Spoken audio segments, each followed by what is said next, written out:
Story time audio ബുക്സിലേക്ക് എല്ലാവർക്കും സ്വാഗതം. ജോയ്സി എഴുതിയ കാണാത്ത തീരങ്ങൾ. രാജഗോപാലും സന്ദീപും കൃഷിഭവനിൽ നിന്നിറങ്ങി കാത്തുനിന്നു. 1/4 മണിക്കൂറിനുള്ളിൽ കൃഷി വകുപ്പ് ഉദ്യോഗസ്ഥൻ താഴേക്ക് വന്നു. സന്ദീപ് ഡോർ തുറന്നുകൊടുത്തു. മോഹനൻ കാറിൽ കയറി. അനിബാബുവിനോടും കിഷോറിനോടും അവിടെ കാത്തു നിൽക്കാൻ പറഞ്ഞിട്ട് മോഹനനോടൊപ്പം സന്ദീപും രാജഗോപാലും പോയി. കാർ നിർത്തി ഇറങ്ങേണ്ട സ്ഥലം സന്ദീപ് മനസ്സിൽ കുറിച്ചിട്ടിരുന്നു. പൈലിച്ചായൻ കാണിച്ചു കൊടുത്ത സ്ഥലത്ത് മോഹനെ എത്തിച്ച ശേഷം സന്ദീപ് ചോദിച്ചു, ഇതിൽ ഏത് തെങ്ങാണ് സർ? 18-ാം പട്ട. അവിടെ ഒറ്റ തിരിഞ്ഞ കുറേ തെങ്ങുകൾ ഉണ്ടായിരുന്നു. ഒരു തെങ്ങിൻ ചുവട്ടിൽ ചെന്ന് മുകളിലോട്ട് നോക്കിയിട്ട് മോഹനൻ പറഞ്ഞു, ഇത് യെല്ലോ ഡ്വാർഫാണ്, 18-ാം പട്ട തന്നെ. സന്ദീപും രാജഗോപാലും പരസ്പരം നോക്കി. യുറേക്ക എന്നുറക്കെ വിളിച്ചലറണമെന്ന് സന്ദീപിന് തോന്നി. കൃഷി ഓഫീസർ കുറച്ചപ്പുറത്തുള്ള മറ്റൊരു തെങ്ങിൻ്റെ ചുവട്ടിലേക്ക് നീങ്ങി. എന്നിട്ട് തിരിഞ്ഞു നോക്കി പറഞ്ഞു, ഇതും 18-ാം പട്ട തന്നെ, ഗ്രീൻ ഡ്വാർഫ് ഇനത്തിൽപ്പെട്ടതാ. ഇത്തവണ സന്ദീപ് കുഴങ്ങി. ഏകദേശം 50 അടിയോളം ദൂരം നടന്നു നീങ്ങിയിട്ട് കൃഷി ഓഫീസർ മറ്റൊരു തെങ്ങിനെയും അടയാളപ്പെടുത്തി. ഇത് ആദ്യത്തെ ഇനത്തിൽപ്പെട്ടതാ, യെല്ലോ. വേറെന്തെങ്കിലും സംശയമുണ്ടോ? സന്ദീപും രാജഗോപാലും വിഷമവൃത്തത്തിലായി. എന്താ നിങ്ങളുടെ പ്രശ്നം? ഇത് കല്ലാറ്റുപടിക്കൽക്കാരുടെ തോട്ടമല്ലേ? കൃഷി ഓഫീസർ ചോദിച്ചു. അതെ, ഞാൻ കല്ലാറ്റുപടിക്കൽ ഫാമിലിയിൽപ്പെട്ട ആളാണ്, സന്ദീപ് പറഞ്ഞു. അവരെല്ലാം വലിയ കുഴപ്പത്തിൽപ്പെട്ടിരിക്കുകയാണല്ലോ. പോലീസ് അറസ്റ്റ് ചെയ്തെന്നോ റിമാൻഡ് ചെയ്തെന്നോ ഒക്കെ കേൾക്കുന്നു. ന്യൂസ് പേപ്പറിൽ വായിച്ചതാ. പണ്ട് ഏതോ ഒരു ബസ് കണ്ടക്ടർ മിസ്സായതിൽ അവർക്ക് പങ്കുണ്ടെന്നോ. മോഹനൻ വിഷയത്തെ സ്പർശിച്ചു എന്ന് കണ്ടപ്പോൾ സന്ദീപിന് ധൈര്യമായി. സർ, ഞാനൊരു സത്യം പറയട്ടെ? സർ ഞെട്ടരുത്. നമ്മളിപ്പോൾ കണ്ട ഈ 3 തെങ്ങുണ്ടല്ലോ, ഇതിലേതോ ഒന്നിൻ്റെ ചുവട്ടിൽ ആ ബസ് കണ്ടക്ടർ കിടപ്പുണ്ട്. കൃഷി ഓഫീസർ മോഹനൻ ഒരു നിമിഷം പകച്ചുപോയി. തമാശ പറയുകയാണോ എന്ന ഭാവത്തിൽ സന്ദീപിനെ നോക്കി. സന്ദീപിൻ്റെ മുഖത്തെ ഗൗരവം കണ്ടപ്പോൾ സംഗതി സത്യം തന്നെ എന്ന് ബോധ്യപ്പെട്ടു. അതിനു മുമ്പ് ഒരു ലേഖന പരമ്പര എഴുതിയിരുന്നു. ചന്ദ്രബാബു എന്ന ബസ് കണ്ടക്ടറും മാളവിക എന്ന യുവതിയും തമ്മിലുള്ള പ്രണയവും അവരുടെ തിരോധാനവുമായിരുന്നു വിഷയം. ഞാനാണ് ആ റിപ്പോർട്ട് തയ്യാറാക്കിയത്. മോഹനൻ ഒന്നും മിണ്ടാതെ രണ്ടുപേരെയും മാറി മാറി നോക്കി. അതിൽ മാളവികയുടെ മകൾ ഉപേക്ഷിക്കപ്പെട്ടതായി എഴുതിയിരുന്നല്ലോ. ആ കുട്ടിയെ അഡോപ്റ്റ് ചെയ്ത അച്ഛനാണിത്. സന്ദീപ് രാജഗോപാലിനെ പരിചയപ്പെടുത്തി. ഓക്കെ, എനിക്ക് മനസ്സിലായി. ശരിയാണ്, ഞാൻ ഫോട്ടോ കണ്ടിരുന്നു. മോഹനൻ ആദരവോടെ രാജഗോപാലിൻ്റെ നേർക്ക് പുഞ്ചിരിച്ചു. എൻ്റെ അച്ഛൻ്റെ കസിനായിരുന്നു മാളവിക. അതായത് എൻ്റെ അച്ഛനും മാളവികയും ചേച്ചിയുടെയും അനുജത്തിയുടെയും മക്കൾ. ഓ, മനസ്സിലായി. അപ്പോൾ അത്ര ഡിസ്റ്റൻസ് ഇല്ലല്ലോ. സർ, ഇതിൽ ഏത് തെങ്ങിൻ്റെ ചുവട്ടിലാണ് ചന്ദ്രബാബുവിൻ്റെ ഡെഡ് ബോഡി എന്നറിയണം. അതാണ് ഞങ്ങളുടെ പ്രശ്നം. 22 വർഷം മുമ്പ് JCB ഉപയോഗിച്ച് കുഴിയെടുത്ത് ഒരു പോത്തിനെ ഇവിടെ കുഴിച്ചു മൂടിയിട്ടുണ്ട് എന്ന ഒരു കച്ചിത്തുരുമ്പ് പിടിച്ചാണ് ഞങ്ങളിവിടെ എത്തിയത്, സന്ദീപ് വെളിപ്പെടുത്തി. അല്ലാതെ തെളിവൊന്നുമില്ലേ? ഒരു തെളിവുമില്ല. പക്ഷേ ചന്ദ്രബാബുവിനെ അവർ തട്ടിക്കൊണ്ടു പോയതിൻ്റെ പിറ്റേന്നാണ് കല്ലാറ്റുപടിക്കലെ പോത്ത് ഇടിവെട്ടേറ്റ് ചത്തത്. അന്ന് തന്നെ ഇവിടെ JCB വന്ന് കുഴി മാന്തി. അടുത്ത ദിവസം രാവിലെ പോത്തിൻ്റെ ശവം കൊണ്ടുവന്നിട്ട് കുഴി മൂടി. ഈ സംഭവങ്ങൾ തമ്മിൽ റിലേറ്റഡ് ആണോ എന്നാണ് ഞങ്ങളുടെ സംശയം. 18-ാം പട്ട തെങ്ങ് ഇതിനിടയ്ക്ക് എങ്ങനെ കയറി? മോഹനൻ ചോദിച്ചു. പോത്തിൻ്റെ ശവം മൂടിയ കുഴിക്ക് മീതെ പൊന്നൻ എന്നു പേരുള്ള തെങ്ങ് കയറ്റ തൊഴിലാളി അന്നൊരു 18-ാം മാതിയുടെ തൈ വെച്ചു. അത് അദ്ദേഹം തന്നെ നേരിട്ട് പറഞ്ഞതാണ്. അപ്പോൾ ഇതിലേതാണ് ആ തെങ്ങ് എന്ന് എങ്ങനെ തിരിച്ചറിയും? 3നും ഏതാണ്ട് ഒരേ പ്രായം തന്നെയാ കാഴ്ചയിൽ. മോഹനൻ തെങ്ങുകളെ ഓരോന്നിനെയും മാറി മാറി നോക്കി. അന്യൻ്റെ പുരയിടമാണ്. അനുവാദമില്ലാതെ തോന്നുന്നിടമെല്ലാം കുഴിക്കാൻ പറ്റില്ലല്ലോ. രാജഗോപാൽ സന്ദേഹം പ്രകടിപ്പിച്ചു.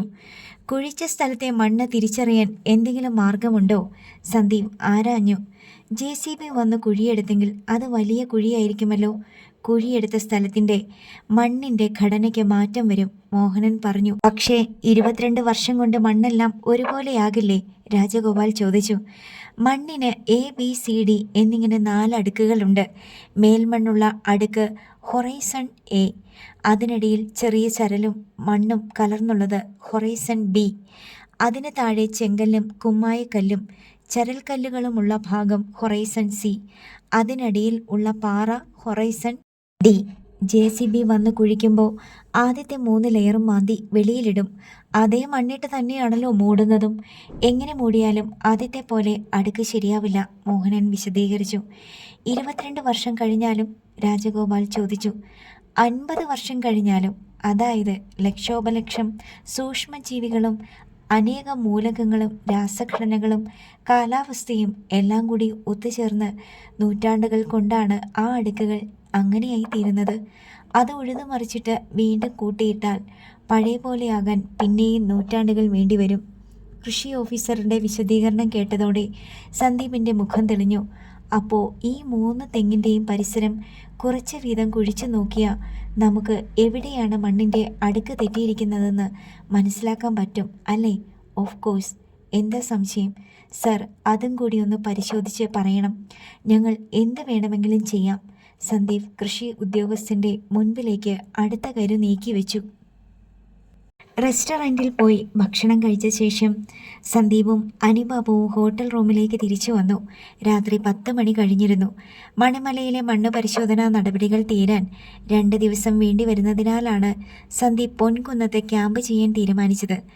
രാജഗോപാലും കിഷോറും കാറുമായി എറണാകുളത്തേക്ക് വൈകുന്നേരം തന്നെ മടങ്ങിപ്പോയിരുന്നു. മണ്ണ് പരിശോധന വിജയിച്ചാൽ 2 പേരും അടുത്ത ദിവസമോ അതിനടുത്ത ദിവസമോ തിരിച്ചെത്താമെന്ന് സമ്മതിച്ചിട്ടുണ്ട്. മണിമല ടൗണിൽ നിന്ന് കിണർ കുഴിക്കുന്ന തൊഴിലാളികളെ സംഘടിപ്പിച്ച് 5 അടിയോളം ആഴത്തിൽ മണ്ണ് മാന്തിയെടുത്ത് കോഴയിലെ മണ്ണ് പരിശോധനാ കേന്ദ്രത്തിലേക്ക് പരിശോധനയ്ക്കായി കൊടുത്തിരിക്കുകയാണ്.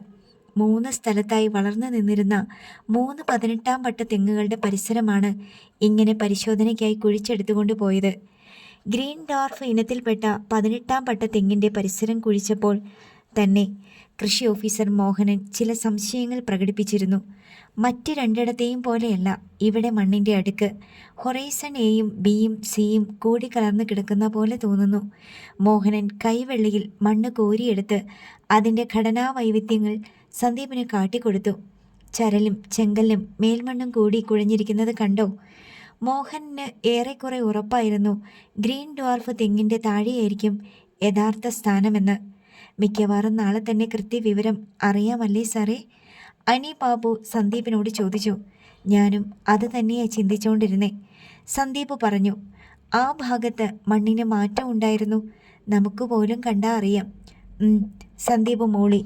സന്ദീപ് കോറിഡോറിൽ നിന്ന് റൂമിലേക്ക് കയറിയപ്പോൾ പിന്നാലെ അനി ബാബുവും കയറി ചെന്നു. സാറേ, അവന്മാർ ജാമ്യത്തിൽ ഇറങ്ങുന്നതിന് മുന്നേ നമുക്ക് സംഭവം നടത്തണ്ടേ? അവർ പുറത്തു വന്ന പറമ്പ് കുഴിക്കാൻ സമ്മതിക്കത്തില്ല, അനിബാബു പറഞ്ഞു. അത് സാരമില്ല, പോലീസ് വേണ്ടത് ചെയ്തോളും. സാറേ, അവന്മാർ കോടതിയിൽ നിന്ന് സ്റ്റേ വാങ്ങും. കായ്ക്കുന്ന 1-ാം തരം തെങ്ങ് നശിപ്പിച്ചിട്ട് വേണം കുഴി മാന്താൻ. നമ്മുടെ കയ്യിൽ ഒരു തെളിവുമില്ല അവിടെ എന്തെങ്കിലും തൊണ്ടി മുതൽ കുഴിച്ചിട്ടിട്ടുണ്ടെന്ന് സ്ഥാപിക്കാൻ. കൊലപാതക കേസല്ലേ, പോലീസിന് സംശയം മാത്രം മതിയല്ലോ, സന്ദീപ് തർക്കിച്ചു. സാറേ, ആ ഹേമചന്ദ്രൻ വലിയ താപ്പാനിയാ. പുറത്തോട്ടിറങ്ങിക്കഴിഞ്ഞാൽ അയാൾ കെട്ടാനുള്ള കെട്ട് മുഴുവൻ കിട്ടും, പിന്നെ അഴിക്കാൻ പറ്റത്തില്ല. നമ്മൾ ജീവൻ പണയം വെച്ചിട്ടായാലും ശരി, പണ്ട് പോത്തിനെ കുഴിച്ചിട്ട് കുഴി മാന്തിയിരിക്കും, അത് ഉറപ്പിച്ചു, സന്ദീപ് ദൃഢനിശ്ചയത്തോടെ പറഞ്ഞു. അവരുടെ പറമ്പ്, അവരുടെ കയ്യാല, അവരുടെ തെങ്ങ്. ചേട്ടൻ സമാധാനമായിരിക്കെ, ഞാനല്ലേ പറയുന്നേ. എനിക്കിനി ഉറക്കം വരണമെങ്കിൽ അതിൻ്റെ സത്യാവസ്ഥ തെളിയണം, അനി ബാബു പറഞ്ഞു. നിങ്ങൾ ഇത്രയും കാലം ഇതൊന്നും അന്വേഷിക്കാതിരുന്നത് വലിയ കഷ്ടമായി പോയി, സന്ദീപ് അനി ബാബുവിനെ കുറ്റപ്പെടുത്തി. സാറേ, ഭക്ഷണം കഴിക്കണ്ടേ, ജീവിക്കണ്ടേ? അത് കഴിഞ്ഞിട്ടല്ലേ ഉള്ളൂ ബാക്കി എന്തും, അനി ബാബു തുടർന്നു. എൻ്റെ ഏട്ടനെ കാണാതാകുമ്പോൾ എനിക്ക് വയസ്സ് 16 തികഞ്ഞിട്ടില്ല. എനിക്ക് എന്തറിയാം എന്നെ എന്തിനു കൊള്ളാം? സാർ അതും കൂടി ആലോചിക്കണം. അതന്ന്. പിന്നീട് പ്രായപൂർത്തിയാവുകയും പുരുഷനായി തീരുകയും ചെയ്തായിരുന്നല്ലോ. ഞാൻ ഒറ്റയ്ക്ക് എന്ത് ചെയ്യാനാ സാറേ? ഒന്നാമത് പോലീസിനെ പേടി, ഞാൻ പറഞ്ഞില്ലേ. 5-6 കൊല്ലം ഉറക്ക ഗുളിക തിന്നേണ്ടി വന്നെന്ന്. വട്ടായി പോകേണ്ടതായിരുന്നു, എങ്ങനെയോ രക്ഷപ്പെട്ടു. അതിന് തക്ക കാരണമെന്താ സാറേ? ആ ചെറിയ പ്രായത്തിൽ പോലീസ് ഇടിച്ച ഇടി ചില്ലറയാണോ? കൺമുന്നിലിട്ട് ചന്ദ്രേട്ടനെ ചവിട്ടിക്കൂട്ടുന്നത് കണ്ടവനാ ഞാൻ. കുറച്ചു കഴിഞ്ഞപ്പോൾ അനക്കമില്ല. ചത്തെന്നാ പോലീസുകാരും വിചാരിച്ചേ. അപ്പോഴത്തെ മാനസികാവസ്ഥയൊന്നും ആലോചിക്കാൻ പോലും പറ്റത്തില്ല സാറേ. ശരിയായിരിക്കാമെന്ന് സന്ദീപിന് തോന്നി. അനുഭവിക്കാത്ത വേദനകളും സങ്കടങ്ങളും മനസ്സിലാക്കാൻ ബുദ്ധിമുട്ടുണ്ട്.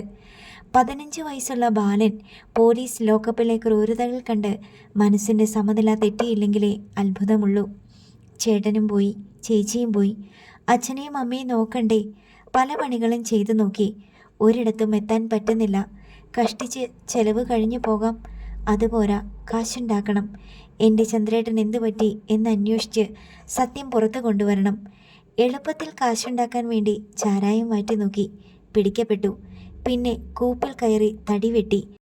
അയ്യപ്പൻ കോവിൽ തേക്കിൻ കൂപ്പിന്നൊക്കെ തേക്ക് വെട്ടി തളിരമാക്കി രാത്രി മുഴുവൻ തലച്ചുമട് ചുമന്ന് എസ്റ്റേറ്റുകളിൽ കൊണ്ടുപോയി വിറ്റിട്ടുണ്ട്.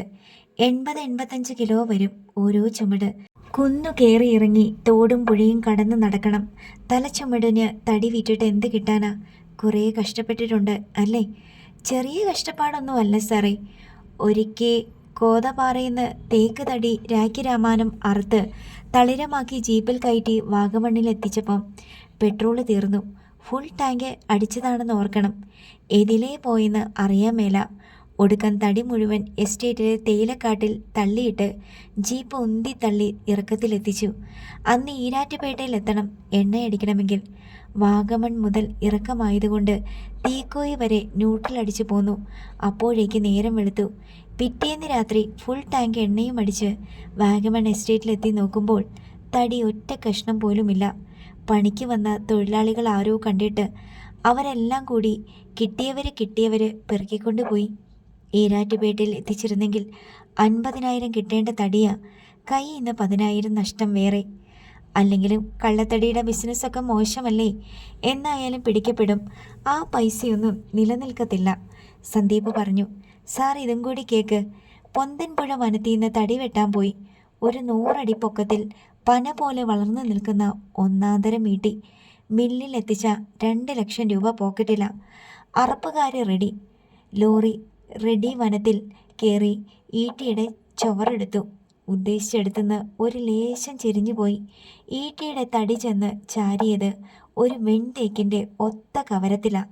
നേരം വെളുക്കുന്നത് വരെ കാട്ടിൽ കിടന്ന് പണിതിട്ട് ആ തടി ഊരിക്കൊണ്ടുവരാൻ പറ്റിയില്ല. ലോറിക്കൂലി, അറപ്പുകൂലി, ഫോറസ്റ്റുകാർക്ക് കൊടുത്ത കിമ്പളം എല്ലാം കൂടെ 25,000 രൂപ വെള്ളത്തിൽ. സാറേ, കാലക്കേട് പിടിച്ചവൻ എവിടെ കൈവച്ചാലും പിഴച്ചു പോകും. ഞാനതാ പറഞ്ഞത്. കള്ളത്തരങ്ങളൊന്നും നിലനിൽക്കില്ല. കാടിനൊരു സത്യമുണ്ട്. മാങ്ങാത്തൊലി. ഒന്ന് പോ സാറേ. കാട്ടിൽ കയറി എത്ര പേര് കോടീശ്വരന്മാരായി? മന്ത്രിമാർ മുതൽ ഫോറസ്റ്റുകാർ വരെ എത്ര കാട്ടുകള്ളന്മാരെ കാട് വിറ്റ് കീശയിലാക്കി. അനി ബാബു ഭൂമിയിലായി കഴിഞ്ഞിരുന്നു. തടി ബിസിനസ് തോറ്റപ്പോഴാണോ കഞ്ചാവിലോട്ട് തിരിഞ്ഞത്? സന്ദീപ് ചോദിച്ചു. അതിനു മുമ്പ് ചന്ദനം കടത്തി നോക്കി. മറയൂരിൽ പോയിട്ട്. സാറേ, കാട്ടാനകളുടെ ഇടയ്ക്കൂടെ ജീവൻ പണയം വെച്ച കളി. ചന്ദന ചുമടുമായിട്ട് രാത്രി മല കയറി ഇറങ്ങണമെങ്കിൽ ഇത്തിരി ചങ്കൂറ്റമൊന്നും പോരാ. അവിടെയും രക്ഷപ്പെട്ടില്ല. ഒറ്റായിരുന്നു ചതി. ചുമടിയിട്ടിട്ട് ഓടിയത് കൊണ്ട് മാത്രം സ്വന്തം തടി രക്ഷിക്കാൻ പറ്റിയെന്നും മാത്രം. അതും കൂടി കഴിഞ്ഞിട്ടാ കമ്പക്കല്ലിൽ കഞ്ചാവ് കൃഷിക്ക് പോയത്. അതിലും രക്ഷപ്പെട്ടില്ല അല്ലേ? ഒന്നും പറയണ്ടെൻ്റെ സാറേ. ഇതൊക്കെ ഓരോ വിധിയാ. പഠിച്ച് പാസ്സായി ഏതെങ്കിലും ബാങ്കിലോ സർക്കാർ ഓഫീസിലോ ജോലി എടുക്കേണ്ടവനായിരുന്നു ഞാൻ. സാറേ, ആ ഹേമചന്ദ്രനുണ്ടല്ലോ, അയാൾ ഒറ്റ ഒരുത്തനാണ് എൻ്റെ ജീവിതം ഇങ്ങനെ ഈ വഴിക്കാക്കിയത്. അയാളുടെ ദുഷ്ടബുദ്ധി കാരണമാ. ഇല്ലെങ്കിൽ എൻ്റെ ചേട്ടനും ചേച്ചിയും ഇപ്പോഴും ജീവിച്ചിരുന്നേനെ. ആഹാ, ലോകത്തങ്ങനെ ആരുടെയെല്ലാം വിധി മറ്റു പലരുടെ ക്രൂരത നിമിത്തം മാറി മറിഞ്ഞു പോയിട്ടുണ്ട്. ഇനി അതൊന്നും ഓർത്ത് വിഷമിച്ചിട്ട് കാര്യമില്ലല്ലോ. ചേട്ടൻ ഉറങ്ങണ്ടേ? സമയം കുറേയായി. സാറിന് ഉറക്കം വരുന്നുണ്ട് അല്ലേ?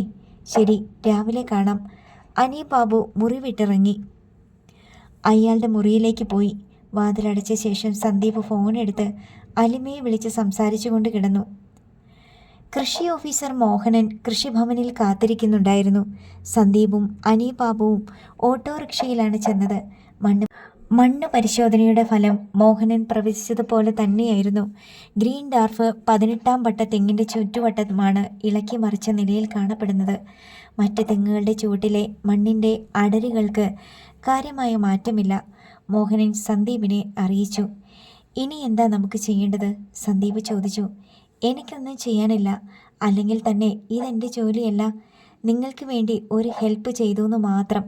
Thank you sir. ഇതൊരു ചെറിയ സഹായമല്ല, വളരെ വിലപിടിപ്പുള്ള സഹായമാണ്. ഞാനിത് മറക്കില്ല. ഇനി കേസ് അന്വേഷിക്കുന്ന പോലീസ് വിചാരിക്കണം എന്തെങ്കിലും ചെയ്യണമെങ്കിൽ തെങ്ങ് മുറിച്ചു മാറ്റണം. കൃഷി ഓഫീസർക്ക് നന്ദി പറഞ്ഞ് സന്ദീപും അനിബാബുവും മടങ്ങി. ഓട്ടോറിക്ഷയിൽ പൊൻകുന്നത്തേക്ക് തിരിച്ചു വരുമ്പോൾ അനിബാബു ചോദിച്ചു, ഇനി നമ്മൾ എങ്ങോട്ടാ? അല്പം ആലോചിച്ചിട്ടാണ് സന്ദീപ് മറുപടി പറഞ്ഞത്. എറണാകുളത്തേക്ക് പോകാം. അടുത്ത നടപടി വളരെ ആലോചിച്ചു വേണം ചെയ്യാൻ. മറ്റൊരാളുടെ പുരയിടത്തിൽ അതിക്രമിച്ചു കയറി തെങ്ങ് മുറിച്ചു കളഞ്ഞ് കുഴിമാന്തുക എന്നൊക്കെ പറഞ്ഞാൽ അത് എളുപ്പമല്ല. പോലീസാണ് അത് ചെയ്യേണ്ടത്. പക്ഷേ പോലീസിന് കോടതിയുടെ അനുമതി വേണ്ടി വരുമായിരിക്കും. എനിക്ക് അതേക്കുറിച്ച് വലിയ നിശ്ചയമില്ല സാറേ. എന്താണെങ്കിലും പെട്ടെന്ന് ചെയ്യണം. മണ്ണ് കുഴിച്ചെടുത്തതൊക്കെ ഇന്ന് നാളെയുമായിട്ട് മണിമല മുഴുവൻ അറിയും. മറ്റവന്മാരെ എന്തെങ്കിലും കൃത്രിമം കാണിക്കുന്നതിന് മുമ്പ് സംഭവം പൊളിക്കണം. അനിബാബു പറഞ്ഞു. ഒരു മനുഷ്യൻ്റെ ഡെഡ് ബോഡി അവിടെ മറവ് ചെയ്തിട്ടുണ്ടോന്ന് നമുക്ക് ഉറപ്പില്ലല്ലോ. ഒരു പോത്തിൻ്റെ ശവം അവിടെ മറവ് ചെയ്തത് ധാരാളം പേർ കണ്ടിട്ടുണ്ട്. അവരാരും ഒരു മനുഷ്യൻ്റെ ശവശരീരം കുഴിച്ചിടുന്നതായി കണ്ടിട്ടില്ല. പിന്നെ എന്ത് സംശയത്തിൻ്റെ പേരിലാണ് തെങ്ങ് മുറിച്ചു മാറ്റി കുഴിച്ചു നോക്കുന്നത് എന്ന ചോദ്യം ഉയർന്നു വന്നാൽ നമുക്ക് ഉത്തരമില്ല. സാറേ, പോലീസിന് പറയാമല്ലോ സംശയമുണ്ടെന്ന്. അവരല്ലേ കേസ് അന്വേഷിക്കുന്നേ. പക്ഷേ പോലീസിന് സംശയമില്ലല്ലോ. നമ്മൾ കൊടുക്കുന്ന ഇൻഫർമേഷൻ വിശ്വാസത്തിലെടുത്തിട്ട് ബ്ലൈൻഡായിട്ട് ചെയ്യണം. അവിടെ നിന്ന് ഒന്നും കണ്ടെത്താൻ പറ്റിയില്ലെന്നിരിക്കട്ടെ, പോലീസ് ഉത്തരം പറയേണ്ടി വരും. നമ്മൾ തെറ്റായി വിവരം കൊടുത്തെന്ന് പറഞ്ഞ് നമ്മളെ പഴിക്കുകയും ചെയ്യും. പിന്നെ നമ്മൾ എന്ത് പറഞ്ഞാലും പോലീസ് വിശ്വസിക്കില്ല.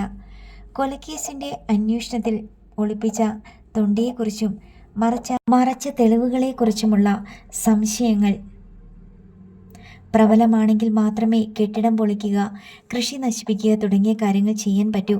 സന്ദീപ് വിശദീകരിച്ചു. സാറിൻ്റെ ഒരു ഊഹം എന്താണെന്ന് പറയൂ. എന്തായിരിക്കാം ശരിക്കും നടന്നത്? നാട്ടുകാരെല്ലാം നോക്കി നിൽക്കുമ്പോഴാണല്ലോ പോത്തിനെ കുഴിച്ചു മൂടിയത്. അതിനുശേഷം അവിടെ ഒരു തെങ്ങിൻ തൈയും വെയ്പ്പിച്ചു. മരിച്ചുപോയ പൊന്നൻ ചേട്ടൻ പറഞ്ഞത് അന്ന് തന്നെ തൈ വെച്ചുവെന്ന. ഒന്നുകിൽ അന്ന് രാത്രി തൈ പിഴുതു മാറ്റിയിട്ട് അതിനിടയിൽ കുഴി മാന്തി ബോഡി മറവ് ചെയ്ത് കാണും. വീണ്ടും അതിനു മീതെ ആ തൈ വെച്ചാൽ ആർക്കും സംശയം തോന്നില്ലല്ലോ. ആർക്കും ഒരു സംശയം തോന്നാത്ത വിധത്തിലുള്ള പെർഫെക്റ്റ് തെളിവ് നശിപ്പിക്കില്ല അത്. സന്ദീപ് തൻ്റെ അഭിപ്രായം വെളിപ്പെടുത്തി. രണ്ടാമത്തെ സാധ്യത ഏതാ സാറേ?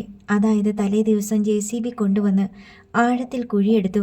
പൊന്നൻ ചേട്ടൻ തന്നെ പറഞ്ഞല്ലോ, പോത്ത് ചത്ത അന്ന് തന്നെ കുഴിച്ചിടാൻ പറ്റിയില്ലെന്ന്. കുഴിയെടുത്ത് കഴിഞ്ഞപ്പോഴേക്കും സന്ധ്യയായി. പറമ്പിൽ കിടന്ന പോത്തിൻ്റെ ശവം പിറ്റേന്ന് രാവിലെ JCBയിൽ തന്നെ പൊക്കിയെടുത്ത് കുഴിയെടുത്ത സ്ഥലത്ത് കൊണ്ടുവന്നു. കാണികളെ സാക്ഷി നിർത്തി അതിനെ മറവ് ചെയ്ത് തെങ്ങിൻ തൈയും വെച്ചു. ഈ രണ്ട് സംഭവത്തിനും ഇടയ്ക്ക് ഒരു രാത്രി നീണ്ടു നിവർന്ന് കിടപ്പുണ്ട്.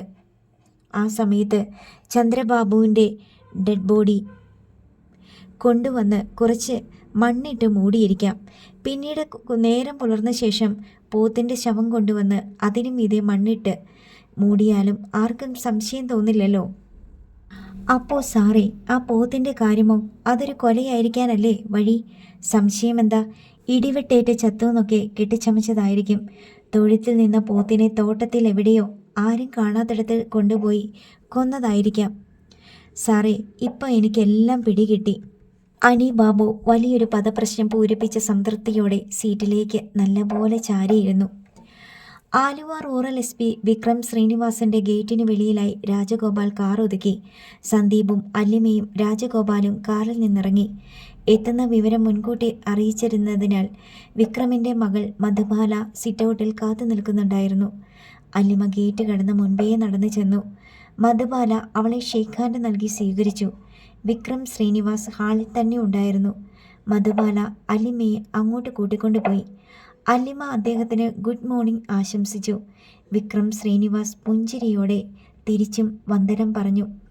ഞങ്ങൾ ഒരു 10 മിനിറ്റ്സ് പ്രൈവറ്റായിട്ട് ഇരിക്കട്ടെ, ഉടനെ തന്നെ വിട്ടേക്കാം, മധുബാല പറഞ്ഞപ്പോൾ വിക്രം തലയാട്ടി. സന്ദീപും രാജഗോപാലും സിറ്റൗട്ടിൽ തന്നെ നിൽക്കുകയാണ്. വിക്രം അവിടേക്ക് ചെന്ന് അവരെ സ്വീകരിച്ച് തൻ്റെ ഓഫീസ് റൂമിലേക്ക് ആനയിച്ചു. സന്ദീപ് അദ്ദേഹത്തിൻ്റെ മുൻപിൽ നിലവിലുള്ള സ്ഥിതിഗതികൾ വിവരിച്ചു. ചന്ദ്രബാബുവിൻ്റെ കേസ് പോലീസ് അന്വേഷിക്കുന്നുണ്ടെങ്കിലും കാര്യമായ പുരോഗതിയില്ല. വേണ്ടത്ര തെളിവുകളോ സാക്ഷികളോ ഇല്ലാത്തതിനാൽ അന്വേഷണം വഴിമുട്ടി നിൽക്കുന്ന അവസ്ഥയാണ്. പ്രതികളെന്ന് സംശയിച്ച് പോലീസ് പിടികൂടിയ 5 പേരും റിമാൻഡിലുണ്ടെങ്കിലും അവർ കുറ്റം നിഷേധിച്ചിരിക്കുകയാണ്. ചന്ദ്രബാബുവിൻ്റെ ജഡം മറവ് ചെയ്യാൻ സാധ്യതയുള്ളതായി താൻ സംശയിക്കുന്ന പുരയിടത്തെപ്പറ്റി വിശദീകരിച്ചപ്പോൾ വിക്രം ശ്രീനിവാസ് ആ സംശയവുമായി മുന്നോട്ട് പോകാൻ നിർദ്ദേശം നൽകി. ഉടമസ്ഥൻ്റെ അനുവാദമില്ലാതെ പുരയിടം കിളച്ചു മറിക്കുകയോ തെങ്ങ് മുറിക്കുകയോ ചെയ്യുന്നതിനെപ്പറ്റി ആശങ്കപ്പെടേണ്ട, വിക്രം പറഞ്ഞു. ഒളിപ്പിച്ച തൊണ്ടി മുതലോ മറച്ചിരിക്കുന്ന തെളിവുകളോ കണ്ടെടുക്കാൻ വേണ്ടി പോലീസിന് ഏത് സ്ഥലവും പരിശോധിക്കാം. ഇതിപ്പോൾ ഭൂ ഉടമ കരം കെട്ടുന്ന പുരയിടവും കായ്ഫലമുള്ള തെങ്ങുമായതുകൊണ്ട് RTOയുടെ ഉത്തരവ് വേണമെന്ന് മാത്രം. നമ്മൾ നേരിട്ട് RTOയെ കണ്ടാൽ മതിയാകുമോ സർ? സന്ദീപ് ചോദിച്ചു. പോലീസാണ് RTOയ്ക്ക് അപേക്ഷ നൽകേണ്ടത്. അവരുടേതാണ് കേസന്വേഷണം. ഞാൻ കോട്ടയത്ത് SP ഓഫീസുമായി ബന്ധപ്പെട്ട് വേണ്ടത് ചെയ്യാം. Thank you sir. എന്തെങ്കിലും ഉടൻ ചെയ്തില്ലെങ്കിൽ അവർ തെളിവുകൾ മായ്ച്ചു കളയാൻ ശ്രമിക്കും, സന്ദീപ് പറഞ്ഞു. ഇതിൽ നിന്നും തെളിവുകളൊന്നും കിട്ടിയില്ലെങ്കിൽ ഇനി എന്ത് ചെയ്യും എന്ന് മാത്രം ആലോചിച്ചാൽ മതി, വിക്രം ശ്രീനിവാസ് പറഞ്ഞു. ഞങ്ങൾക്ക് നല്ല കോൺഫിഡൻസ് ഉണ്ട് സർ. അവിടെ ആ പുരയിടത്തിലുണ്ട് എല്ലാ രഹസ്യങ്ങളുടെയും താക്കോൽ, സന്ദീപ് നിസ്സംശയം പറഞ്ഞു. ജാമ്യം കിട്ടി സബ് ജയിലിൽ നിന്ന് പുറത്തേക്ക് വന്ന ഹരീന്ദ്രനെയും ബാലകൃഷ്ണ മേനോനെയും ഹേമചന്ദ്രനെയും ജഗന്നാഥക്കുറുപ്പിനെയും കാത്ത് 2 കാറുകൾ നിരത്തുവക്കിൽ കിടപ്പുണ്ടായിരുന്നു. ഒന്ന് അഡ്വക്കേറ്റ് സേതുരാജിൻ്റെ കാർ, അടുത്തത് മാങ്ങാട്ടുശ്ശേരിയിൽ നിന്ന് മല്ലിക പറഞ്ഞയച്ച കാർ. സബ് ജയിലിൽ ആയിരിക്കുമ്പോൾ തന്നെ ബാലകൃഷ്ണ മേനോനും കൂട്ടർക്കും തങ്ങളുടെ പുരയിടത്തിൽ നടന്ന മണ്ണ് പരിശോധനയെക്കുറിച്ച് വിവരം ലഭിച്ചിട്ടുണ്ടായിരുന്നു. അനന്തര നടപടികൾ തടയാനുള്ള നീക്കങ്ങൾ അഡ്വക്കേറ്റ് സേതുരാജ് മുഖേന നടത്തുകയും ചെയ്തിരുന്നു. ബാലകൃഷ്ണ മേനോനും സംഘവും നേരെ മാങ്ങോട്ടുശ്ശേരിയിലേക്ക് തിരിച്ചു. അവിടെ എത്തിയപ്പോൾ ഉണ്ണിമായുടെ അച്ഛനും സഹോദരന്മാരും കാത്തിരിപ്പുണ്ടായിരുന്നു. അവർ മുകൾ നിലയിലെ അതിഥി മുറിയിൽ ഒത്തുകൂടി ഭാവി പരിപാടികളെക്കുറിച്ച് ചർച്ച ചെയ്തു. കല്ലാറ്റ് പടിക്കൽക്കാരുടെ റബ്ബർ തോട്ടത്തിൽ കൃഷി വകുപ്പിൻ്റെ സഹായത്തോടെ സന്ദീപ് നടത്തിയ മണ്ണ് പരിശോധനയെക്കുറിച്ച് ഉണ്ണിമായിയുടെ അച്ഛനും ആങ്ങളമാരും തിരക്കി. അത് എന്തിനു വേണ്ടിയായിരുന്നു എന്നവർക്ക് അറിയില്ല. അവിടെ പണ്ടൊരു പോത്തിനെ കുഴിച്ചിട്ടിട്ടുണ്ട്, വേറൊന്നുമില്ല, ബാലകൃഷ്ണ മേനോൻ പറഞ്ഞു. മറ്റെന്തെങ്കിലും ഉണ്ടെങ്കിൽ തുറന്നു പറയണം, എന്നിട്ട് വേണം അതിന് തക്ക നടപടികൾ എടുക്കാൻ. പക്ഷേ ഹരീന്ദ്രനോ ഹേമചന്ദ്രനോ ഒന്നും തന്നെ വിട്ടുപറയാൻ തയ്യാറായില്ല. ജയദേവൻ്റെ മകന് കൊടുക്കാനുള്ള സമ്മാനം ഞാൻ കരുതി വെച്ചിട്ടുണ്ട്. ആ കണക്ക് ഞാൻ തന്നെ തീർത്തോളാം. ഹേമചന്ദ്രൻ പകപ്പോടെ പിറുപിറുത്തു. ആ ബസ് കണ്ടക്ടറെ നിങ്ങൾ എന്തു ചെയ്തു എന്നാണ് അറിയേണ്ടത്. അയാൾ കാറിൽ നിന്നിറങ്ങി ഓടിക്കളഞ്ഞെന്ന് നിങ്ങൾക്ക് പോലീസിനോടും കോടതിയോടും പറയാം. ചിലപ്പോൾ കേസിൽ നിന്ന് രക്ഷപ്പെടാനും പറ്റിയേക്കും. പക്ഷേ സത്യം അതൊന്നുമല്ലെന്ന് ആർക്കറിയാത്തത്? ഉണ്ണിമായുടെ സഹോദരൻ രഘുവരൻ താക്കീതെന്ന മട്ടിൽ പറഞ്ഞു. നിങ്ങൾ എന്താ ഉദ്ദേശിക്കുന്നേ? ഹേമചന്ദ്രൻ ചോദിച്ചു. നിങ്ങൾ പോത്തിനെ കുഴിച്ചിട്ടു എന്ന് പറയുന്ന സ്ഥലത്ത് പോത്തിനെ മാത്രമേ കുഴിച്ചിട്ടിട്ടുള്ളോ? അതോ അക്കൂടെ ഒരു മനുഷ്യൻ്റെ ഡെഡ് ബോഡി ഉണ്ടോ? നിങ്ങൾക്ക് മണിമലയിലുള്ള ആരോട് വേണമെങ്കിലും അന്വേഷിക്കാം. അവിടെ കുഴിയെടുത്ത് പോത്തിൻ്റെ ശവം മറവ് ചെയ്തപ്പോൾ 50 പേരിൽ കൂടുതലുണ്ടായിരുന്നു കാഴ്ചക്കാർ. ഹേമചന്ദ്രൻ സംശയലേശമെന്നേ പറഞ്ഞു. എന്തെങ്കിലും സംശയമുണ്ടായാൽ നിങ്ങളെ രക്ഷിക്കാൻ നിങ്ങൾ മാത്രമേ കാണൂ. അവസാന നിമിഷം സഹായത്തിന് വിളിച്ചാൽ ഓടി വരാൻ ഞങ്ങളാരും കാണത്തില്ല. രഘുവരൻ അമർഷം പൂണ്ടു. ആരെന്ത് തന്നെ ചെയ്താലും ഞങ്ങൾക്ക് പ്രശ്നമില്ല. പിന്നെ അച്ഛൻ്റെ പുരയിടം ആരും വന്നു മാന്താതിരിക്കാനുള്ള സ്റ്റേ നടപടികളൊക്കെ ഉടൻ തന്നെ ഉണ്ടാകും. സ്റ്റേ ഒന്നും ഒരന്തിമ പരിഹാരമല്ല. ഒരു കൊലക്കേസിൻ്റെ തെളിവ് നശിപ്പിക്കാൻ പോലീസിന് ഏതറ്റം വരെ വേണമെങ്കിലും പോകാം. ഞങ്ങൾക്ക് ചെയ്യാൻ പറ്റുന്നതിൽ കൂടുതലൊന്നും വേറെ ആർക്കും ഇക്കാര്യത്തിൽ ചെയ്യാൻ പറ്റില്ല. ഹേമചന്ദ്രൻ തീർത്തു പറഞ്ഞതോടെ ചർച്ചയും ആലോചനയും ഏതാണ്ട് നിലച്ചതുപോലെയായി. പുരയിടം കുഴിച്ച് തെളിവെടുക്കാനുള്ള അനുമതി നൽകുന്നതിന് മുമ്പ് RTO സംഭവസ്ഥലം സന്ദർശിക്കുമെന്ന് കോട്ടയത്ത് നിന്ന് സന്ദീപ് ഫോണിൽ വിളിച്ച് രാജഗോപാലിനെ അറിയിച്ചു. RTO അനുമതി നൽകിയാലുടൻ പുരയിടം കുഴിക്കാനുള്ള ഏർപ്പാടുകൾ ചെയ്തിട്ടുണ്ടെന്ന് കൂടി പറഞ്ഞു. രാജഗോപാലും അല്ലിമയും തത്സമയം സംഭവസ്ഥലത്തുണ്ടാകണമെന്നും നിഷ്കർഷിച്ചു. അനന്തരം സന്ദീപ് കിഷോറിനെ വിളിച്ച് രാജഗോപാലിൻ്റെയും അല്ലിമയുടെയും കൂടെ മണിമലയിൽ എത്തണമെന്ന് നിർദ്ദേശം നൽകി. RDO പ്രഭാശങ്കറിന്റെ കാർ കല്ലാറ്റുപടിക്കൽക്കാരുടെ ഉടമസ്ഥതയിലുള്ള റബ്ബർ തോട്ടത്തിലെ റോഡിലൂടെ സാവധാനം വന്നുകൊണ്ടിരുന്നു. സന്ദീപ് കയ്യാലക്കെട്ടിന് സമീപം കാർ ഒതുക്കിയിട്ടിട്ട് കാത്തുകിടപ്പുണ്ടായിരുന്നു. RTOയുടെ കാറിന്റെ തൊട്ടു പിന്നാലെ പോലീസ് വാനും പോലീസ് ബോർഡ് വെച്ച ഇന്നോവ കാറും കൂടി വന്നു ചേർന്നു. അല്പം കൂടി കഴിഞ്ഞപ്പോൾ ഒരു JCBയും കൂടി എത്തി. സന്ദീപും പോലീസ് ഉദ്യോഗസ്ഥരും കൂടി RTO പ്രഭാശങ്കറെ പരിശോധനാ സ്ഥലത്തേക്ക് ആനയിച്ചു. മുറിക്കേണ്ട തെങ്ങും കുഴിക്കേണ്ട ഭൂമിയും കണ്ട് ബോധ്യപ്പെട്ട RTO പ്രഭാശങ്കർ സ്പോട്ടിൽ വെച്ച് തന്നെ അതിനുള്ള അനുവാദം രേഖാമൂലം നൽകി. കൂട്ടിലടച്ച വന്യമൃഗത്തെ പോലെ ഹേമചന്ദ്രൻ പഴയ തറവാടിൻ്റെ നീളൻ വരാന്തയിൽ നിന്ന് പുതിയ കെട്ടിൻ്റെ സിറ്റൗട്ടിലേക്കും അവിടെ നിന്ന് തിരിച്ചും പല ആവർത്തി നടന്നു. 2 കൈയിലും മൊബൈൽ ഫോൺ ഇരിപ്പുണ്ട്. അതിലോരോന്നിലും അയാൾ മാറി മാറി സംസാരിക്കുന്നുണ്ട്. നീളൻ വരാന്തയുടെ അങ്ങേയറ്റത്ത് ബാലകൃഷ്ണ മേനോൻ ഒരു വാക്കിംഗ് സ്റ്റിക്ക് നിലത്തൂന്നി മൂകസാക്ഷിയെപ്പോലെ നിശ്ചേഷ്ടനായി നിൽക്കുന്നുണ്ടായിരുന്നു. ഹേമചന്ദ്രൻ്റെ ഇടത് കൈയിലിരുന്ന ഫോണിലേക്ക് കോൾ വന്നു. ഹേമചന്ദ്രൻ അതെടുത്തു. ഹലോ, എന്തിനാ ഹരീന്ദ്ര ഇങ്ങനെ കൂടെ കൂടെ വിളിച്ച് ഡിസ്റ്റർബ് ചെയ്യുന്നേ? സ്റ്റേ ഓർഡർ വന്നോന്നറിയാനാ? അത് വന്നോളും, വരുമ്പോൾ അറിയിക്കാം. അവിടെ RTO വന്ന് കുഴിക്കാൻ അനുവാദം കൊടുത്തെന്നാ കേട്ടത്. കയ്യാലക്കെട്ട് പൊളിച്ച് JCB തോട്ടത്തിലേക്ക് കയറി. ഇയാൾ അവിടെ അടങ്ങിയിരിക്കെ. സ്റ്റേ ഓർഡർ ഏത് നിമിഷവും വരും. മണിമല പോലീസ് സ്റ്റേഷനിലേക്ക് അത് ഉടൻ തന്നെ ഇമെയിലിൽ അയക്കാനും സ്റ്റേഷനിൽ നിന്ന് പ്രിൻ്റ് എടുത്ത് കൊണ്ടുവരാനും സെറ്റാക്കിയിട്ടുണ്ട്. അവർ കുഴിക്കുന്നതിന് മുമ്പ് കിട്ടണ്ടേ? അത് കിട്ടും. സ്റ്റേ അനുവദിക്കാനുള്ള ഹർജി പരിശോധിച്ചുകൊണ്ടിരിക്കുകയാണ് കോടതി. ഞാനങ്ങോട്ട് വരട്ടെ? ഇവിടെ ഇരുന്നിട്ട് എനിക്കൊരു സമാധാനവും ഇല്ല. അവിടെ ഇല്ലാത്ത സമാധാനം ഇവിടുണ്ടോ? തനിക്ക് വരണമെങ്കിൽ വാ. താൻ വന്നതുകൊണ്ട് ഇവിടെ ടെൻഷൻ കൂടാൻ പോകുന്നുമില്ല, കുറയാനും പോകുന്നില്ല. ഇവിടെ അമ്മ അച്ഛനെയും എന്നെയും ചോദ്യം ചെയ്യുന്നു. അമ്മയ്ക്ക് എന്തൊക്കെയോ മനസ്സിലായ മാതിരി. പെണ്ണുങ്ങളോട് പോകാൻ പറയടൂ. പരാതി പറയാനും കരയാനുമല്ലാതെ അവരെ എന്തിനു കൊള്ളാം? ഞാനങ്ങോട്ട് വരാം. ശരി. ഹേമചന്ദ്രൻ കോൾ കട്ട് ചെയ്തു. അല്പസമയത്തിനുള്ളിൽ വലത് കൈയിലിരുന്ന മൊബൈൽ ഫോൺ ശബ്ദിച്ചു തുടങ്ങി. അഡ്വക്കേറ്റ് സേതുരാജാണ് വിളിക്കുന്നതെന്ന് കണ്ട് അയാൾ വേഗം കോൾ അറ്റൻഡ് ചെയ്തു. സർ, സ്റ്റേ ഓർഡർ കിട്ടി. എറണാകുളത്തുനിന്ന് അഡ്വക്കേറ്റ് മുരളീകൃഷ്ണൻ ഇപ്പോൾ വിളിച്ചിട്ടുണ്ടായിരുന്നു. ഓർഡർ എത്രയും വേഗം ഇമെയിലായിട്ട് മണിമല സ്റ്റേഷനിലേക്ക് സെൻഡ് ചെയ്യാൻ പറ സേതുരാജ്. പ്രിൻ്ററൊക്കെ ഞാൻ തന്നെ ഏർപ്പാടാക്കി അവിടെ വെച്ചിട്ടുണ്ട്. അവർ കുഴിക്കുന്നതിന് മുമ്പ് സ്റ്റേ ഉത്തരവ് കൈമാറണം. അതെല്ലാം അറേഞ്ച് ചെയ്ത് കഴിഞ്ഞു. Good, very good. Thank you. Send ചെയ്തിട്ട് വിളിക്കൂ. ഹേമചന്ദ്രൻ ഉഷാറായി. കോൾ കട്ട് ചെയ്തിട്ട് അയാൾ ബാലകൃഷ്ണ മേനോനെ സമീപിച്ച് പറഞ്ഞു. ഇനി ആരും ഒരു ചുക്കും ചെയ്യാനില്ല. സ്റ്റേ ഓർഡറായി. 5-10 മിനിറ്റിനകത്ത് അതിങ്ങെത്തും. ബാലകൃഷ്ണ മേനോൻ സംശയത്തോടെ അയാളുടെ കണ്ണുകളിലേക്ക് നോക്കി. അതുകൊണ്ട് നമുക്ക് രക്ഷപ്പെടാൻ പറ്റുമോ? അങ്ങനെയേ പറ്റൂ. ഹേമചന്ദ്രൻ പിറുപിറുത്തു. ഏതാനും മിനിറ്റുകൾക്കകം മണിമല സ്റ്റേഷനിൽ നിന്ന് കോൾ വന്നു. സ്റ്റേ ഓർഡർ ഇമെയിലായി സ്റ്റേഷനിൽ കിട്ടിയെന്നും അതിൻ്റെ പകർപ്പെടുത്തുകൊണ്ട് പോലീസ് ജീപ്പ് അവിടേക്ക് തിരിച്ചിട്ടുണ്ടെന്നും. ഗേറ്റ് കടന്ന് ഒരു കാർ വരുന്നുണ്ടായിരുന്നു. വീട്ടുമുറ്റത്ത് കാർ നിന്നു. അതിൽ നിന്ന് ഹരീന്ദ്രൻ തിടുക്കത്തിലിറങ്ങി. അയാൾ ആകാംക്ഷയോടെ ഹേമചന്ദ്രനെ സമീപിച്ചു. പേടിക്കണ്ട, എല്ലാം ശരിയായി. നമുക്ക് അങ്ങോട്ട് പോകാം. ഹരീന്ദ്രന് അത് കേട്ടപ്പോൾ ഉഷ്ണച്ചൂടിൽ വേവുന്ന ദേഹത്തേക്ക് ഒരു കുളിർക്കാറ്റ് വീശിയ ആശ്വാസമുണ്ടായി.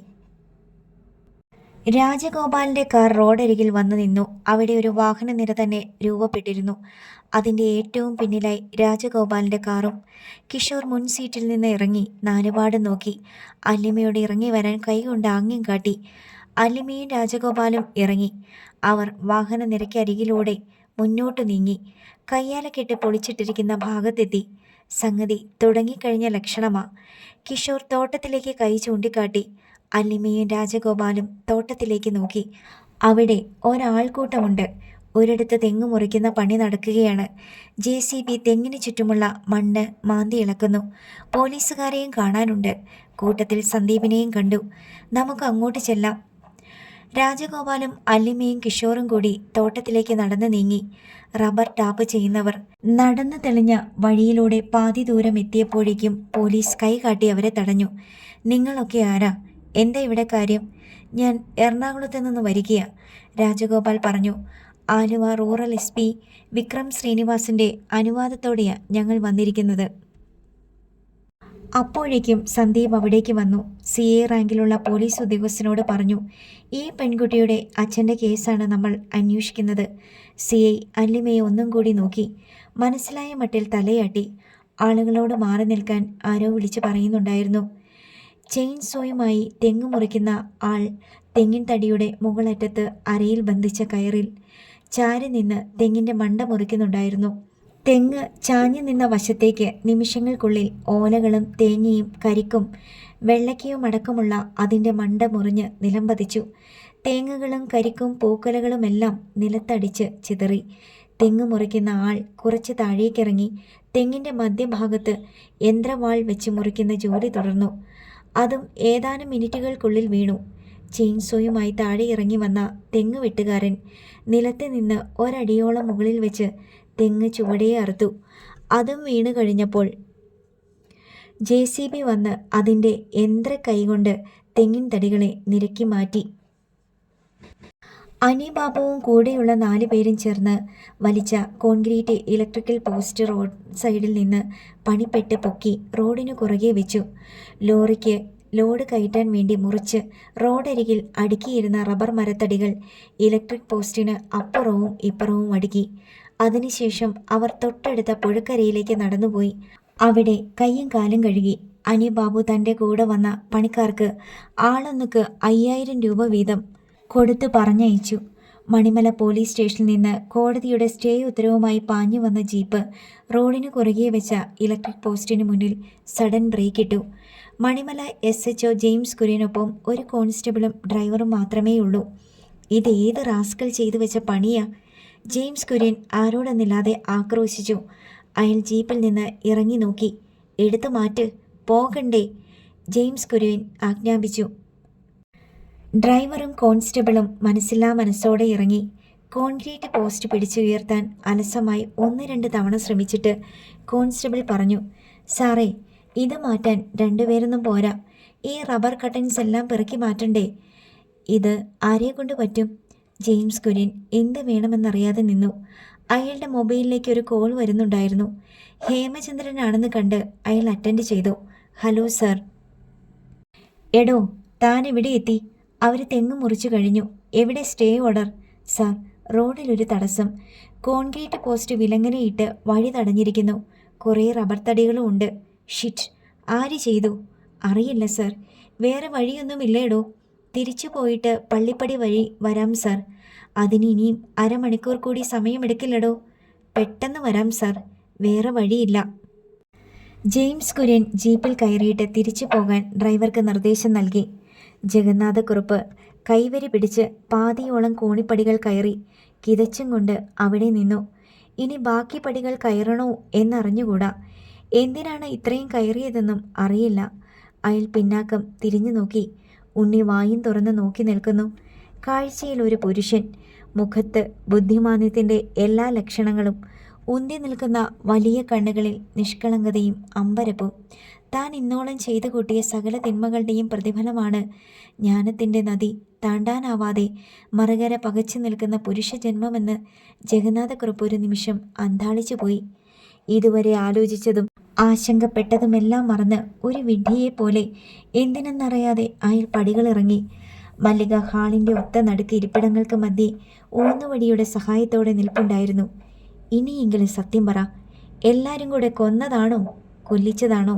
ജഗന്നാഥക്കുറുപ്പ് ആ ചോദ്യം കേട്ടില്ലെന്ന് ഭാവിച്ചു. അയാളുടെ ഇടത് കൈയിലിരുന്ന മൊബൈൽ ഫോണിലേക്ക് കോൾ വരുന്നുണ്ടായിരുന്നു. ഹരീന്ദ്രനാണെന്ന് മനസ്സിലായ ഉടൻ തന്നെ അയാൾ ഫോൺ എടുത്തു. അച്ഛാ, നമ്മൾ ഉദ്ദേശിച്ച പോലെ ഒന്നും നടന്നില്ല.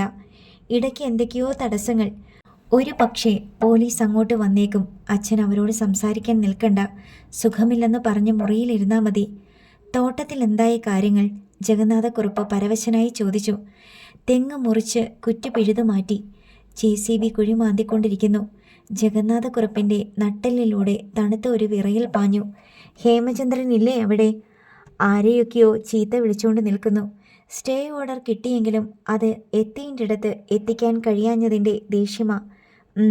ശരി, അച്ഛൻ ധൈര്യമായിട്ടിരിക്കണം. എല്ലാം ശരിയാകുമായിരിക്കും. ഞാൻ വെക്കട്ടെ? 2 നിമിഷത്തിനകം കോൾ മുറിഞ്ഞു. ജഗന്നാഥക്കുറുപ്പ് 2-3 തവണ ആ ഫോണിലേക്ക് നോക്കി. ഇനിയും എന്തോ കേൾക്കാനുള്ളതുപോലെ, ഇനിയും എന്തോ ചോദിക്കാനുള്ളതുപോലെ. JCBയുടെ യന്ത്രക്കൈ മണ്ണ് മാന്തി കോരിയെടുത്ത് നിരപ്പായ സ്ഥലത്തേക്ക് കൂമ്പാരം കൂട്ടുന്ന പ്രക്രിയ തുടർന്നുകൊണ്ടിരുന്നു. ഒരു വലിയ തെങ്ങിൻ തടത്തിൻ്റെ വ്യാസത്തിൽ തുടങ്ങിയ കുഴിയുടെ വിസ്താരം ക്രമേണ കൂടിക്കൂടി വന്നു. 6 അടിയോളം താഴ്ന്നപ്പോൾ തന്നെ ഒരു മുറിയുടെ വലിപ്പമായി. പ്രത്യേകിച്ചൊന്നും കാണാനില്ല. ആകാംക്ഷയിൽ മുഴുകി നിൽക്കുകയാണ് തോട്ടത്തിലും റോഡിലുമുള്ള കാഴ്ചക്കാരും പോലീസുകാരും. സന്ദീപും അല്ലിമയും രാജഗോപാലും ശ്വാസം പിടിച്ച മട്ടിലാണ് നിൽപ്പ്. JCB ഓപ്പറേറ്റർ മണ്ണുമാന്തിയുടെ പ്രവർത്തനം അല്പനേരത്തേക്ക് നിർത്തിയിട്ട് ക്യാബിനിൽ നിന്ന് പുറത്തേക്കിറങ്ങി. സാറേ, എനിക്കൊരു ചായ കുടിക്കണം. ഇവിടെ അടുത്ത് എവിടെയെങ്കിലും ചായക്കടയുണ്ടെങ്കിൽ പോയി കുടിച്ചിട്ട് വരാം, JCB ഓപ്പറേറ്റർ പറഞ്ഞു. എടോ, 2 മണിക്കൂർ തികച്ച് ജോലി ചെയ്തില്ലല്ലോ, അതിനു മുമ്പ് തനിക്ക് ചായ കഴിക്കണോ? പോലീസ് ഉദ്യോഗസ്ഥർ ദേഷ്യപ്പെട്ടു. സാറേ, രാവിലെ കാര്യമായിട്ടൊന്നും കഴിച്ചില്ല. താൻ കൈകൊണ്ടല്ലോ മണ്ണ് മാന്തുന്നേ, യന്ത്രം കൊണ്ടല്ലേ? പിന്നെന്താ തനിക്ക് ഇത്ര ക്ഷീണം? ചായ കുടിച്ചില്ലെങ്കിൽ തല കറങ്ങും സാറേ. സംഗതി എന്തെന്നറിയാൻ സന്ദീപ് അങ്ങോട്ട് വന്നു. കാര്യം പറഞ്ഞപ്പോൾ സന്ദീപ് ഇടപെട്ടു. ചായ ഇവിടെ വരുത്താം. കഴിക്കാൻ എന്തെങ്കിലും വേണമെങ്കിൽ അതുകൂടി പറഞ്ഞേക്ക്. 4 പൊറോട്ടയും 2 ബീഫ് ഫ്രൈയും, JCB ഓപ്പറേറ്റർ കൂസലിനെ പറഞ്ഞു. അത് 10 മിനിറ്റിനകത്ത് എത്തും. തൽക്കാലം കുഴിക്കൽ നടക്കട്ടെ, സന്ദീപ് പറഞ്ഞു. ഓപ്പറേറ്റർ സന്ദീപിനെ സൂക്ഷിച്ചൊന്ന് നോക്കിയിട്ട് എനിക്കൊന്ന് മൂത്രമൊഴിക്കണം എന്ന് പറഞ്ഞ് റബ്ബർ മരങ്ങൾക്കിടയിലൂടെ ആറ്റുമാലിയിലേക്ക് നടന്നുപോയി. ഒരു റബ്ബർ മരത്തിൻ്റെ മറവിൽ കുന്തിച്ചിരുന്നിട്ട് അയാൾ മൊബൈൽ ഫോൺ എടുത്തു. അതിൽ പലതവണയായി വന്നു കിടക്കുന്ന മിസ്ഡ് കോൾ നമ്പറിലേക്ക് വിളിച്ചു. മറുവശത്ത് നിന്ന് കർക്കശമായ ശബ്ദം കേട്ടു. എത്ര നേരമായിടാ നായിൻ്റെ മോനെ വിളിക്കുന്നത്? നീ എന്താ ഫോൺ എടുക്കാത്തെ? മുതലാളി, JCBൻ്റെ ചുറ്റും പോലീസാ. പിന്നെ വീഡിയോ ക്യാമറയും മൊബൈൽ ക്യാമറയും എല്ലാം ഉണ്ട്. കുഴിച്ചിട്ട് ഇതുവരെ കുഴപ്പമൊന്നുമില്ലല്ലോ? ഇല്ല മുതലാളി, കല്ലാറ്റ് പഠിക്കേന്ന് മേനോനങ്ങുന്ന് ഉഗ്രശാസനം തന്നേക്കുവാ 6 അടിക്കപ്പുറത്തേട്ട് കുഴിക്കണ്ടാന്ന്. ഇപ്പം തന്നെ 6 അടിയായി. പക്ഷെങ്കിൽ പോലീസുകാർ ഇനിയും കുഴിക്കാനാ പറയുന്നേ. വല്ലാണ്ട് നിർബന്ധിച്ച ഒന്നല്ലെങ്കിൽ 1.5 അടി, അതിൻ്റെ അടിയിലോട്ട് പാറയാണെന്ന് പറഞ്ഞേക്ക്. പിന്നെ നിർബന്ധിച്ചാലും അവിടെ ചൊറിഞ്ഞുകൊണ്ട് നിന്നാൽ മതി. ശരി മുതലാളി. JCB ഓപ്പറേറ്റർ തിരികെ വരുന്നതും കാത്ത് സന്ദീപും സംഘവും അക്ഷമരായി നിന്നു. പോലീസുകാരെയും മറ്റുള്ളവരെയും രസിക്കാത്ത മട്ടിൽ നോക്കിയിട്ട് അയാൾ ക്യാബിനിലേക്ക് കയറി.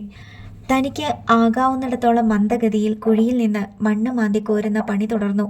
കോട്ടയത്തെ SP ഓഫീസിൽ നിന്ന് നിയോഗിച്ചിരിക്കുന്ന കേസിൻ്റെ മേൽനോട്ട ചുമതലയുള്ള പോലീസ് ഉദ്യോഗസ്ഥനെ സമീപിച്ച് സന്ദീപ് പറഞ്ഞു. സാർ, ഇവിടെ മണ്ണ് കുഴിക്കുന്നത് സ്റ്റേ ചെയ്തുകൊണ്ടുള്ള കോർട്ട് ഓർഡർ മണിമല സ്റ്റേഷനിൽ എത്തിയതായി വിവരം കിട്ടിയിട്ടുണ്ട്. മണിമല പോലീസ് അതുമായി ഉടനെ എത്തും. അത് സാരമില്ല, ഞാൻ കൈകാര്യം ചെയ്തോളാം, പോലീസ് ഓഫീസർ സമാധാനിപ്പിച്ചു. അയാൾ തൻ്റെ സഹായികളായി വന്ന പോലീസുകാരെ വിളിച്ച് ഇനി ആരും റബ്ബർ തോട്ടത്തിലേക്ക് കയറാതിരിക്കാനുള്ള മുൻകരുതലെടുക്കാൻ നിർദ്ദേശിച്ചു. മണിമല സ്റ്റേഷനിലെ പോലീസ് വന്നാലും ഈ ജോലി തീർത്തിട്ട് മതി മറ്റെന്ത് നടപടിയും. പോലീസുകാർ ഉടൻ തന്നെ റോഡരികിൽ പോയി കാവൽ നിന്നു. അല്പസമയത്തിനുള്ളിൽ മണിമല സ്റ്റേഷനിലെ ജീപ്പ് അവിടെ എത്തി. പോലീസ് ഓഫീസർ നിയോഗിച്ച കോൺസ്റ്റബിൾമാർ ജീപ്പ് തോട്ടത്തിലേക്ക് പ്രവേശിക്കാതെ തടഞ്ഞു. കോർട്ട് ഓർഡറും കൊണ്ട് വന്നിരിക്കുക. ജെയിംസ് കുര്യൻ അനിഷ്ടത്തോടെ മുരണ്ടു. വലിയൊരു കൊലക്കേസിൻ്റെ തെളിവെടുപ്പ് നടന്നുകൊണ്ടിരിക്കുക. ഒരു ഈച്ചയെ പോലും തോട്ടത്തിലേക്ക് കയറ്റി വിടരുതെന്ന ഞങ്ങൾക്ക് കിട്ടിയേക്കുന്ന ഓർഡർ. എല്ലാം നോക്കണ്ടേ നമ്മൾ? ജെയിംസ് കുര്യന് മറുത്തു പറയാൻ വയ്യ. തൻ്റെയും കൂടി അറിവോടെയും സഹകരണത്തോടെയുമാണ് കേസന്വേഷണം പുരോഗമിക്കുന്നത് എന്നാണ് വയ്പ്. കാരണം മണിമല പോലീസ് സ്റ്റേഷൻ പരിധിക്കുള്ളിലാണ് ഇതെല്ലാം നടക്കുന്നത്. പൊൻകുന്നം CIയുടെ നേതൃത്വത്തിൽ നിയോഗിക്കപ്പെട്ട പ്രത്യേക സംഘമാണ് അന്വേഷണ ചുമതല ഏറ്റെടുത്തിരിക്കുന്നത്. അത് നിയന്ത്രിക്കുന്നതാകട്ടെ കോട്ടയത്തെ SP ഓഫീസിൽ നിന്നും. 7 അടിയോളം കുഴി താഴ്ത്തിയ ശേഷം JCB ഓപ്പറേറ്റർ നീണ്ട യന്ത്രക്കൈ കുഴിയിലിട്ട് അങ്ങിങ്ങ് ചെയ്യാൻ തുടങ്ങി. അവിടെ കുഴിക്കൂ എന്ന് പോലീസ് ചൂണ്ടിക്കാണിക്കുമ്പോൾ കുറച്ച് മണ്ണ് കോരിയെടുക്കും. പോത്തിൻ്റെ അവശിഷ്ടമെങ്കിലും കിട്ടണ്ടേ? Police officer JCB ഓപ്പറേറ്ററോട് തട്ടിക്കയറി. ഇയാൾക്ക് കുഴിക്കാൻ എന്താ ഇത്ര മടി? ചെങ്കല്ലും പാറയുമാ സാറേ, ഇനി അങ്ങോട്ട് താഴത്തില്ല. കുറച്ച് മണ്ണും ചരലും കൂടി നീക്കിക്കഴിഞ്ഞപ്പോൾ ജീർണിച്ച അസ്ഥിഖണ്ഡങ്ങൾ അങ്ങിങ്ങ് തെളിഞ്ഞു. സൂക്ഷിച്ച്, വളരെ സൂക്ഷിച്ച്, പോലീസ് ഓഫീസർ ജാഗ്രതാ നിർദ്ദേശം നൽകി. തോട്ടത്തിൽ തറയിൽ വിരിച്ചിരുന്ന ടാർപോളിൻ ഷീറ്റിന് മീതേക്ക് JCBയുടെ ബക്കറ്റ് മണ്ണും അസ്ഥി കഷ്ണങ്ങളും കോരിയിട്ട് തുടങ്ങി. തണ്ടെല്ലിൻ്റെയും കാലുകളുടെയും തലയോട്ടിയുടെയും കൊമ്പുകളുടെയും അവശിഷ്ടങ്ങൾ ടാർപോളിനിലെ മൺകൂനയിൽ കലർന്നു കിടന്നു.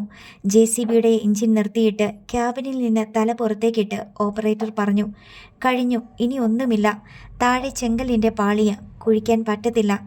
നീ ഒന്നുകൂടെ നോക്കിക്കേ, CI നിർദ്ദേശിച്ചു.